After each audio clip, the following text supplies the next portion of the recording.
Covid के दौरान हमने जाना कि स्ट्रॉन्ग इम्यूनिटी का होना कितना ज़रूरी होता है। उस टाइम पे हमने इम्यूनिटी के बारे में बहुत सुना, पर आज हम इम्यूनिटी को थोड़ा डीपली अंडरस्टैंड करने वाले हैं। इम्यूनिटी हमारे बॉडी की डिजीज पैदा करने वाले ऑर्गेनिज्म से बचने की एबिलिटी है। हर दिन हमारा बॉडी कई पैथोजेंस के कांटेक्ट में आता है, लेकिन उनमें से कुछ ही डिजीज में बदलते हैं, क्योंकि हमारे बॉडी में इन पैथोजेंस के अगेंस्ट एंटीबॉडीज रिलीज करके हमारे बॉडी को प्रोटेक्ट करने की एबिलिटी होती है। इसी डिफेंस मैकेनिज्म को इम्यूनिटी कहते हैं। हमारा immune system different organ, cells और प्रोटीन से बना होता है। बेसिकली इम्यूनिटी दो मेजर तरह की होती है। एक है इन्नेट इम्यूनिटी, या इसे नेचुरल और नॉन स्पेसिफिक इम्यूनिटी भी कहते हैं, और दूसरी है एक्वायर्ड इम्यूनिटी या अडैप्टिव इम्यूनिटी। इन्नेट इम्यूनिटी किसी भी ऑर्गेनिज्म में होती है बाय बर्थ। ये तुरंत एक्टिवेट हो जाती है जैसे ही कोई पैथोजन अटैक करते हैं। इन्नेट इम्यूनिटी में कुछ डिफेंस मैकेनिज्म्स होते हैं जो फॉरेन पार्टिकल्स को हमारे बॉडी से बाहर रखते हैं। इन्नेट इम्यूनिटी हमारे बॉडी को नेचुरल रेजिस्टेंस कंपोनेंट प्रोवाइड करता है। Salivary enzymes, natural killer cells, intact skin और न्यूट्रोफिल्स जो हमारे बॉडी का इनिशियल रिस्पॉन्स होता है अगेंस्ट इन्फेक्शन। ये एक लॉन्ग टर्म इम्यूनिटी है जिसमें हमारा बॉडी एंटीबॉडीज प्रोड्यूस करता है, और इसके कुछ बैरियर्स होते हैं, जैसे फिजिकल बैरियर जिसमें skin, body hair, cilia, eyelashes, respiratory tract और गैस्ट्रोइंटेस्टाइनल ट्रैक होते हैं, जो हमारे बॉडी का फर्स्ट लाइन ऑफ डिफेंस बनता है। हमारा स्किन हमें हमारे फेयर या डार्क कम्प्लेक्शन के अलावा एक फिजिकल बैरियर की तरह हमारे बॉडी में पैथोजेंस की एंट्री को रोकता है, और जो म्यूकस कोटिंग हमारे नाक में होती है वो एक प्रोटेक्टिव बैरियर है जो किसी भी तरह के पैथोजेंस को ट्रैप करके हमारे बॉडी में जाने से रोकता है। फिजियोलॉजिकल बैरियर, जैसे कि हम जानते हैं कि हमारे पेट में हाइड्रोक्लोरिक एसिड होता है जो हमारे खाने को मॉलिक्यूल्स में बदलता है। ये एसिड इतना स्ट्रॉन्ग होता है कि अगर कोई जर्म्स हमारे खाने के साथ बॉडी में एंटर कर भी ले तो वो ये एसिड में ही नष्ट हो जाते हैं और आगे की डाइजेशन प्रोसेस तक नहीं पहुंच पाते। हमारे मुंह में जो सलाइवा होता है और हमारे आंखों में जो पानी होता है, इनमें भी एंटीबायोटिक प्रॉपर्टीज होते हैं जो किसी भी तरह के पैथोजेंस की ग्रोथ को अलाउ नहीं। सेल्यूलर बैरियर, इन फिजिकल और फिजियोलॉजिकल बैरियर के बावजूद अगर कोई पैथोजन हमारे बॉडी में एंटर कर जाए तो हमारे 5 WBCs होते हैं, जैसे न्यूट्रोफिल्स, लिम्फोसाइट्स, बेसोफिल, योसिनोफिल और मोनोसाइट्स।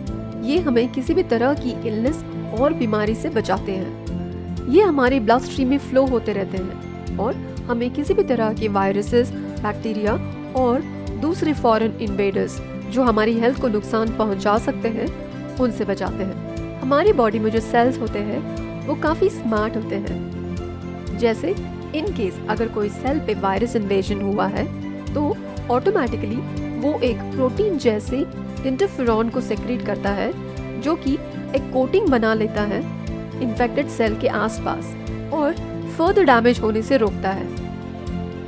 एक्वायर्ड इम्यूनिटी या अडैप्टिव इम्यूनिटी जो हम गेन करते हैं over a period of time.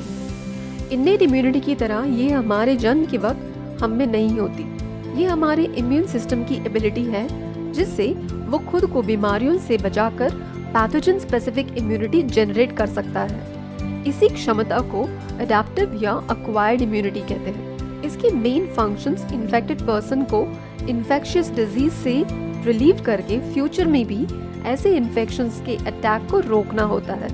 हमारे बॉडी का इम्यून सिस्टम उन पैथोजेंस को आइडेंटिफाई करता है जिसने पास्ट में अटैक किया था और एंटीबॉडीज प्रोड्यूस करता है जिससे वो उन्हें डिस्ट्रॉय कर सके। हमारे बॉडी की एक यूनिक एबिलिटी है जिससे वो अपने सेल्स और फॉरेन सेल्स में डिफरेंशिएट कर सकता है। ये हमारे बॉडी में पैथोजेंस को आइडेंटिफाई कर सकता है। ये भी समझ सकता है कि ये हार्मफुल है या नहीं और उसके मुताबिक उन्हें इमीडिएटली रिजेक्ट करने लगता है। हमारे बॉडी में पैथोजेंस को इमीडिएटली डिस्ट्रॉय करता है और ये भी याद रखता है कि कौन से एंटीबॉडीज रिलीज किए थे किसी पैथोजन के रिस्पॉन्स में, ताकि नेक्स्ट टाइम अगर उसी पैथोजन का अटैक हो तो वो सिमिलर प्रोसीजर फॉलो करके उसे हमारे बॉडी से एलिमिनेट कर सके। बी सेल्स या जो इम्यूनिटी बी सेल्स पे डिपेंड करती है उसे ह्यूमोरल इम्यूनिटी कहते हैं। ये हमारे बोन मैरो में डेवलप होती है।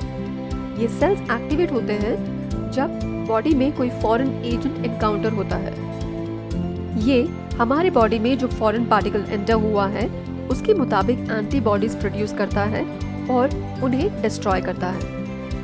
टी सेल्स बोन मैरो में ओरिजिनेट होते हैं और थाइमस में डेवलप होते हैं। T cells different type of cell जैसे हेल्पर सेल्स, साइटोटॉक्सिक सेल और रेगुलेटरी सेल्स में डिफरेंशिएट करके इन्हें ब्लड स्ट्रीम में रिलीज करता है। जब ये सेल कोई एंटीजन एनकाउंटर करता है तो ये उन्हें डिस्ट्रॉय कर देता है। पैसिव इम्यूनिटी में इम्यून रिस्पॉन्स बाहर से आए एंटीबॉडी से होता है। जब हम पहली बार किसी पैथोजन के कांटेक्ट में आते हैं तो वो एनकाउंटर थोड़ा हार्श हो सकता है हमारी बॉडी पर और हमारा पहला रिस्पॉन्स भी कुछ कमज़ोर ही होता है। ऐसे में पैसिव इम्यूनिटी हमारी मदद कर सकती है। ये बॉडी में इमीडिएटली डेवलप होता है और हमारा बॉडी पैथोजेंस पर इमीडिएटली अटैक कर सकता है। पैसिव इम्यूनिटी शॉर्ट टर्म होती है। बायोटेक्नोलॉजी कुछ सालों से ट्रिमेंडसली ग्रो हो रहा है और आज हम कई डिजीज़ेस के लिए एंटीबॉडीज बना सकते हैं। कभी कभी इम्यून सिस्टम फॉरेन एजेंट्स के बजाय अपने खुद के टिश्यूज और ऑर्गन्स को अटैक करता है, जिसे ऑटो इम्यूनिटी कहते हैं। टाइप 1 डायबिटीज एक एग्जाम्पल है ऑटो इम्यून डिजीज का। तो हमारी बॉडी में इम्यूनिटी अपना काम कर रही है। अब हमको करना सिर्फ ये है अच्छी डाइट लें और अपनी नेचुरल इम्यूनिटी को बढ़ाएं। काफ़ी रिसर्च लगती है ऐसे वीडियोस बनाने। अगर ये वीडियो और इसमें शेयर की गई इन्फॉर्मेशन आपको पसंद आई है तो इसे एक लाइक ज़रूर करें और ऐसे ही कुछ वंडरफुल इन्फॉर्मेशन के लिए रीवा फूड्स को सब्सक्राइब ज़रूर करें। मिलती हूँ मैं आपसे अपनी अगली वीडियो में @रीवा फूड्स।